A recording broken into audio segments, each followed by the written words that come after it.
नमस्कार। आप देख रहे हैं स्पेशल कवरेज न्यूज़ में मैं हूं आपके साथ शिव कुमार मिश्र।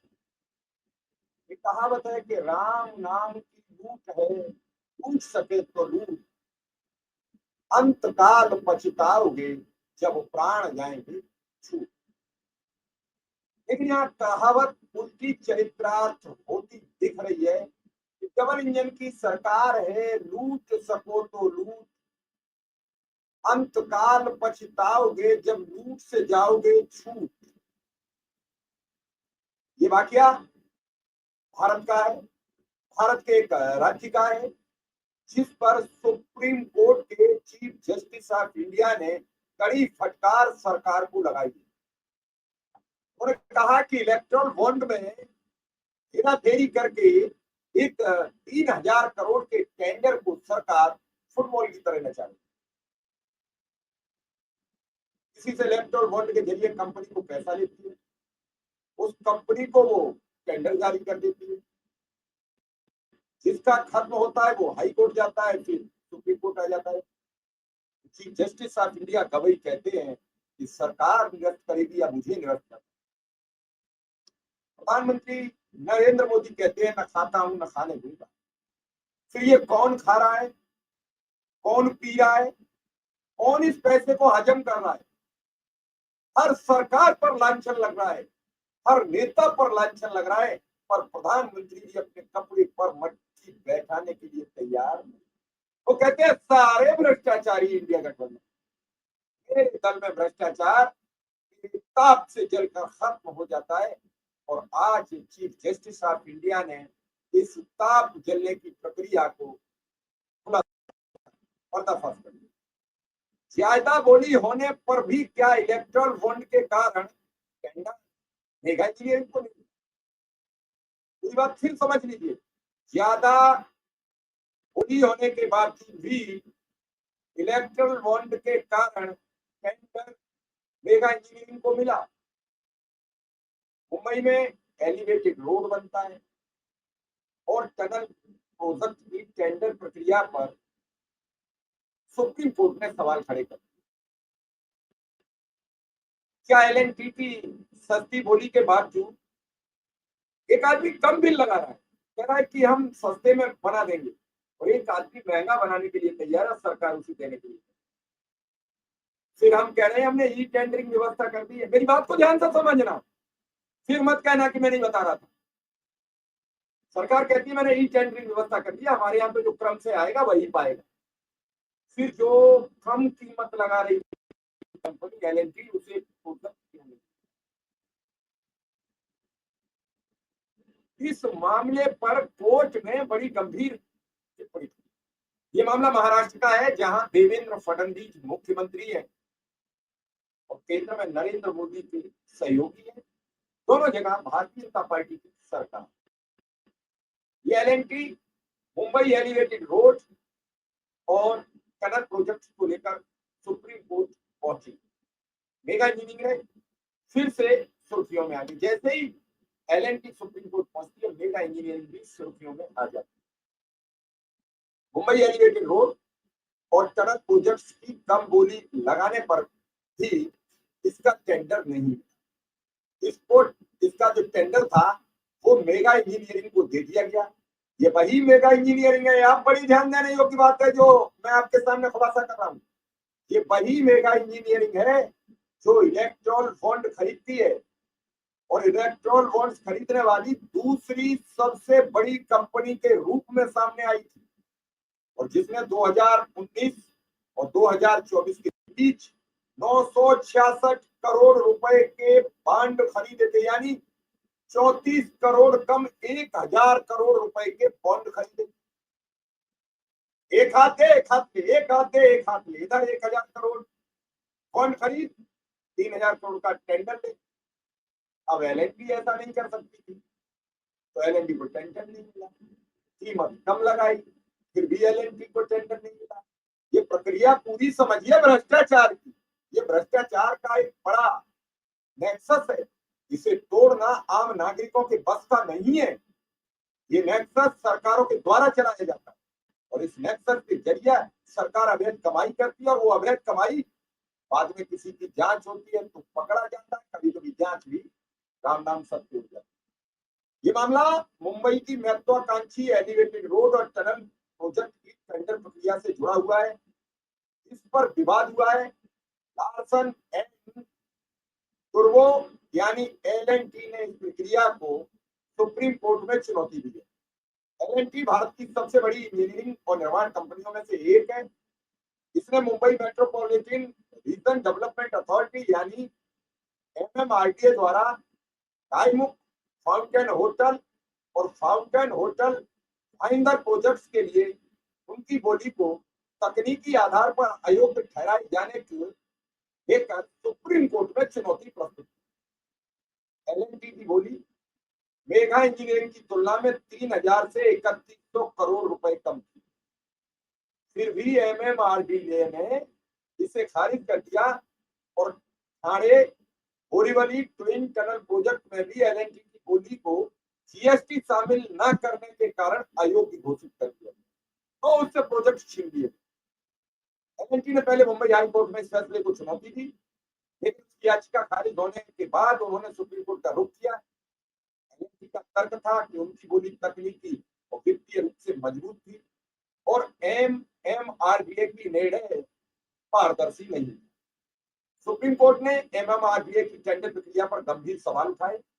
कोर्ट ने एमएमआरडीए से पूछा एल&टी को गैर जिम्मेदार क्यों माना जबकि उनकी बोली काफी कम थी।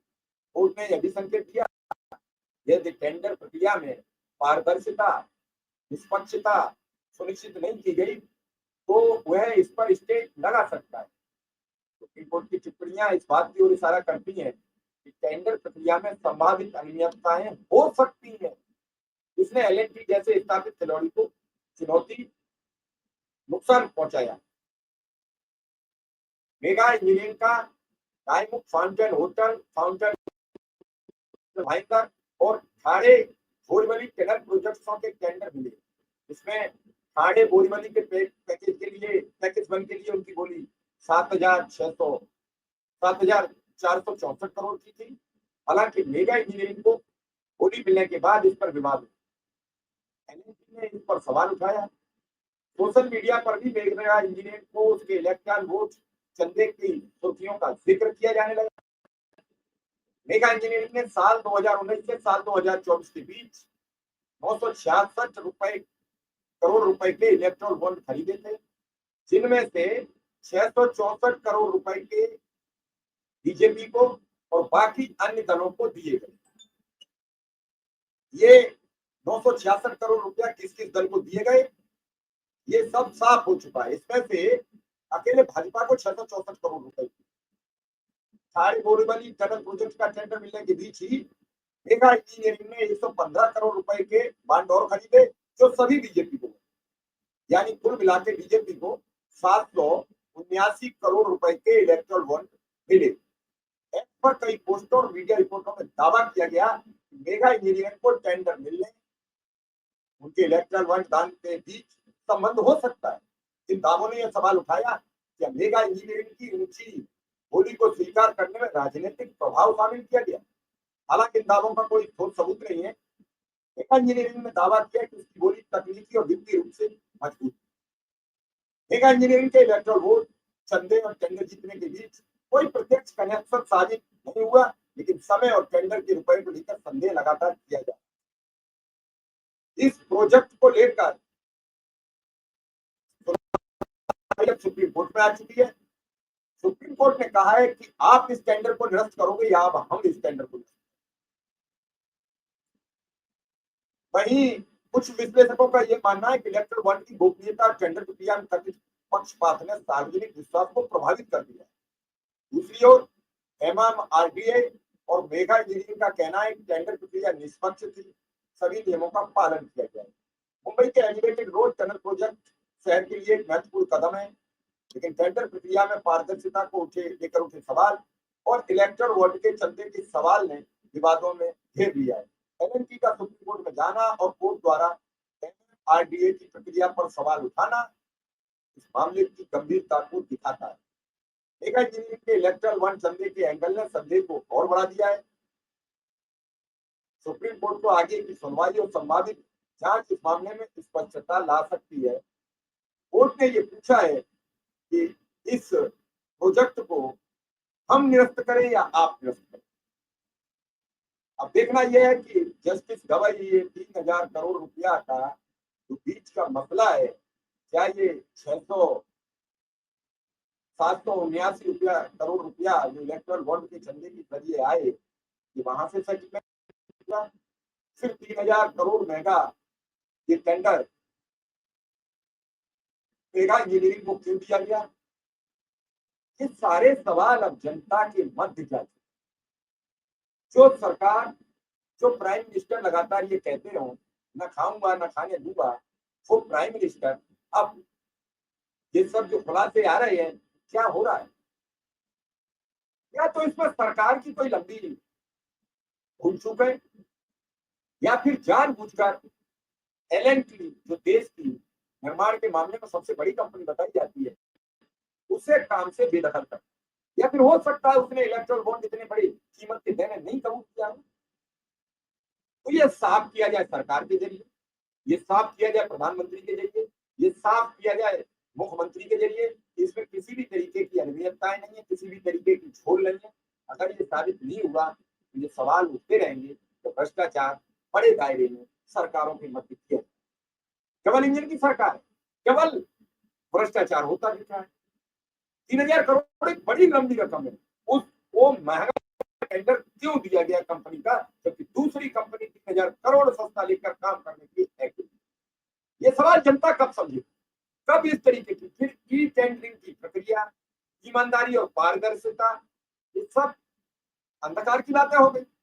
जिसे टेंडर देना ये सरकार अपना मन बना लेती है, उसी को टेंडर देती है। बाकी प्रक्रियाएं सब असामाजिक है। आप इन सब चीजों पर बात समझें। ये खबर मैं अंदर से लाया हूं और आपको बता रहा हूं कि ये 3,000 करोड़ का बड़ा मामला 1,000 करोड़ के सेटलमेंट से निपटता है।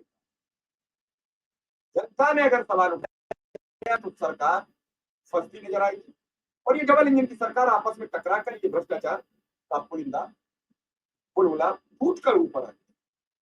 आप लोगों का इस पर जनता से सवाल, अपने जनप्रतिनिधियों से सवाल, और एक दोबारा अगर टेंडर होता तो फिर ईमानदारी और पारदर्शिता से होगा।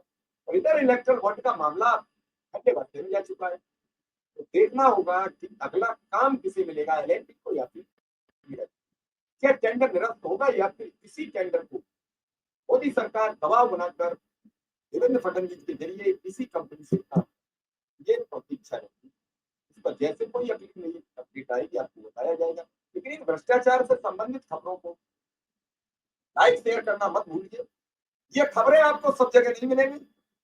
ये खबरें हम जैसे लोग आपके समक्ष प्रस्तुत करते हैं, और ये खुलासे जो लोग हमारे नए दर्शक हैं वो हमारे चैनल को सब्सक्राइब करें। और जल्दी हम अपने पुराने चैनल पर फिर आपको एक बार मिलेंगे, जहां आप सबका एक बड़ा हुजूम है, जहां 3.5 लाख के लगभग आप हमारे साथ जुड़े हुए हो। वो किसी कारण से कुछ दिन के लिए बंद है।